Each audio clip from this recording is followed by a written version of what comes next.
Good morning. Today we'll start the new lesson. Question answer. Sports medicine. Lesson 9. Lesson 9 sports medicine. इसको हम लोग according to new book हम लोग बोल सकते हैं स्पोर्ट्स एंड इंजरीज भी. तो जो फर्स्ट क्वेश्चन इसमें होगा वो होगा define sports medicine. Answer. Sports medicine is also known as exercise medicine, which deals with the treatment and prevention of injuries related to sports. According to Thesaurus, it is the branch of medicine concerned with the treatment of injuries or illness resulting from athletic activities. Means sports medicine यानी कि ये medicine का part है. Means एक प्रकार का exercise होते हैं जो हमें ट्रीटमेंट करते हैं, रोकते हैं, उपचार करते हैं जो खेलते वक्त हमें इंजरीज होते हैं स्पोर्ट्स में.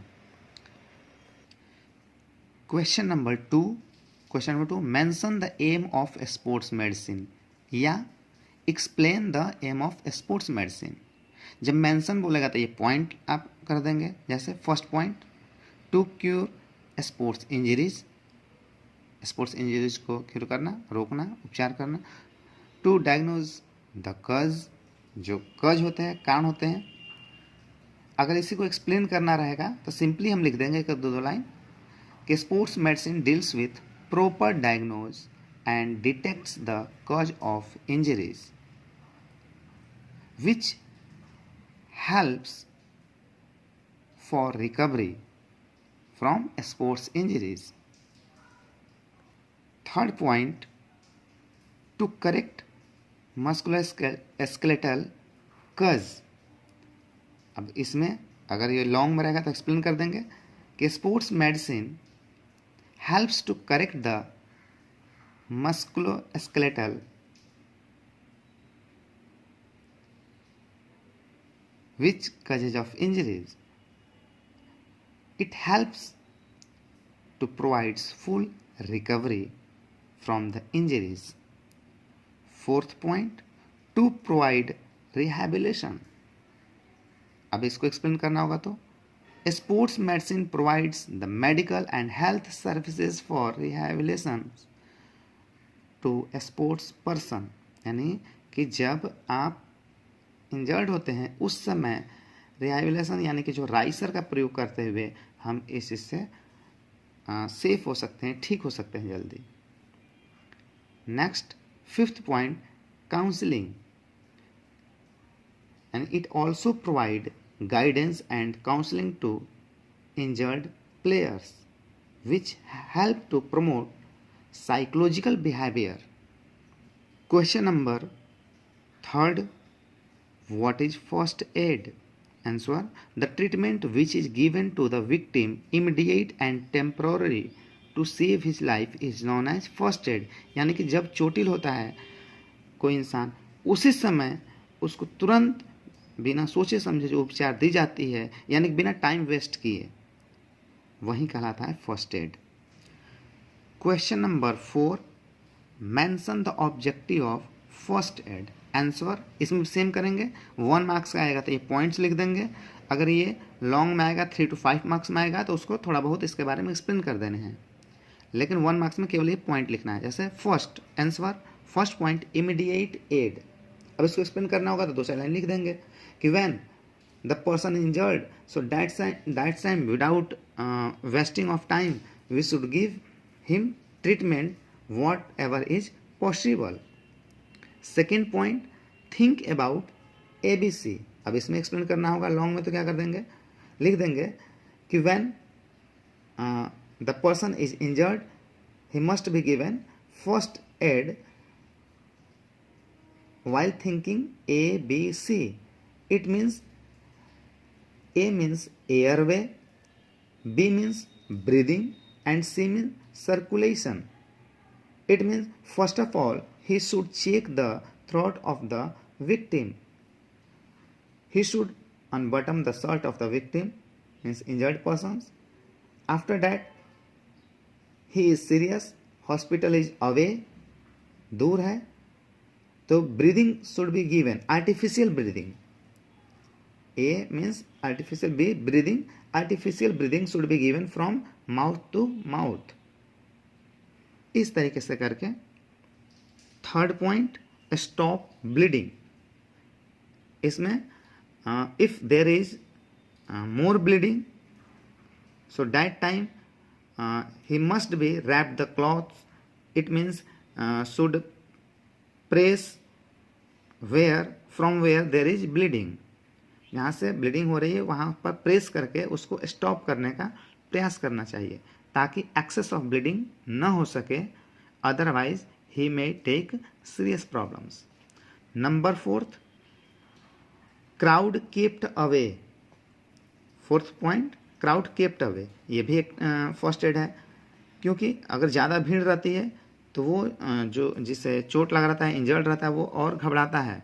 It means it is usually seen that people gathered around the injured person, so they should be less person surrounding him for taking fresh air, because the injured person does not get fresh air.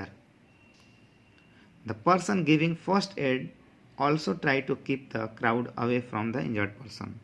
Number fifth point, sympathetic attitude। sympathetic attitude, ये आपका fifth point हुआ first aid का, यानी कि the person giving first aid should have sympathetic attitude when an accident happens, means जब accident होती है उस समय उसको सहानुभूति देनी चाहिए, न कि उसको और घबराना चाहिए, करीब बहुत चोट लग गया, बहुत सीरियस है, घर वाले क्या बोलेंगे, डांटेंगे तो और घबराएगा। यानी कि ऐसे इंसान को एक भय फील करने लगता है, he feel fear, so he should be treated politely कि you are good, you will be good, इस तरह से करके उसको आश्वासन देना चाहिए। Question number 5, discuss the types of injuries. Answer, there are two types of injuries. First, soft tissue injuries. ये soft tissue injuries के भी दो types हैं, skin injuries and second muscles injuries। जो second है वो है hard tissue injuries। hard tissue injuries भी दो प्रकार के होते हैं, एक होता है dislocation, दूसरा होता है fracture। अब नाउ फर्स्ट पॉइंट हम लोग फिर से हेडिंग बनाएंगे, यानी कि जो सॉफ्ट टिश्यू इंजरीज है। सॉफ्ट टिश्यू इंजरीज में क्या आता है, स्किन इंजरीज को पहले हम लोग स्टडी करेंगे। एक स्किन है, दूसरा मसल्स इंजरीज है। अभी हम लोग सॉफ्ट टिश्यू इंजरीज में स्किन इंजरीज। स्किन इंजरीज भी तीन प्रकार के होते हैं। It is of three types. पहला contusion, it is the injury of skin which is caused by hard impact of surface for external object without breaking of skin, means due to hitting of blunt object it causes pain and swelling over the part। यानी कि ये जो injuries होती है किसी hard चीज से टकराने से, एक्सटर्नल ऑब्जेक्ट जब आपके ऊपर डैश करते हैं, चोटिल होते हैं, लगता है उस पर, तब जाकर ये चीज़ें होते हैं। जैसे क्रिकेट बॉल आप खेल रहे हैं, बॉल आकर आपके बाजुओं पर, आर्म्स पर लगते हैं, तो वहाँ पर स्पॉट हो जाता है, रेड टाइप पर, ब्लैक टाइप पर, या कहीं गिरे लड़ गए तो ना कटा ना छिला, स्पॉट हो जाता है। तो ये कंट्यूशन के पार्ट आते हैं।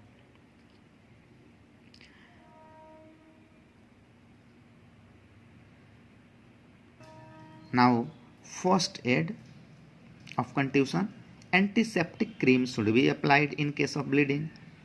Cold compression should be applied after every 6 hours.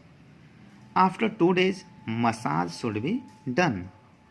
Next, second injury is abrasion. It is the injury of skin in which the skin is rubbed by friction, means falling on hard or rough surface. It causes pain and sometimes bleeding over affected part. यानी abrasion ये भी skin से जुड़ी हुई injuries है, जिसमें किसी चीज़ से जब हम गिरते हैं, फिसलते हैं और घिसाव के कारण रब्ड यानी घिस जाता है, जब स्किन छिल जाता है तो इसको एब्रेशन बोलते हैं। यहाँ जो अफेक्टेड पार्ट है ब्लीडिंग भी होती है। First aid, clean the affected part with soap और Dettol, apply the antiseptic cream, wrap the bandage. Next, third injuries of skin is liquefaction. It is also injury of skin in which the skin is cut or torn by any sharp object and start bleeding. यानी कि ये भी skin से जुड़ी हुई injuries है लिक्रेशन। इसमें जो आपकी स्किन है वो कट जाती है, फट जाती है किसी नुकीली चीज़ से या किसी जो तेज़ धार वाली जो चीज़ें ऑब्जेक्ट होती है उससे, और इसमें ब्लीडिंग होती है। फर्स्ट एड, सबसे पहले clean the surface of the affected part by antiseptic cream. Second, stop bleeding by pressing और using bandage. Third, cover the affected part with medical bandage. Fourth, dressing should be repeated. Fifth, apply ice for some times. Sixth, if injury is deep, stitches should be applied. यानी ज़्यादा ये deep है, गहरी घाव है तो वहाँ पर टाँके का यूज करवाना चाहिए।